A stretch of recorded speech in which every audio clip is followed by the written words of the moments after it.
আজ আবারও একটা নতুন রেসিপি নিয়ে চলে এসেছি। চলুন, এটা মরিচ গুঁড়ো, স্বাদ অনুযায়ী লবণ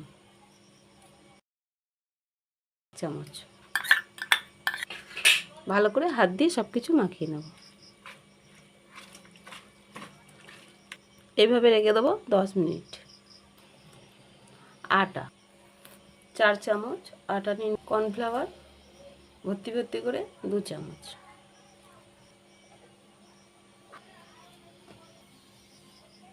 গুঁড়ো মিক্সড করে রেখে দেবো। এটা ভালো করে চেপে চেপে নেব।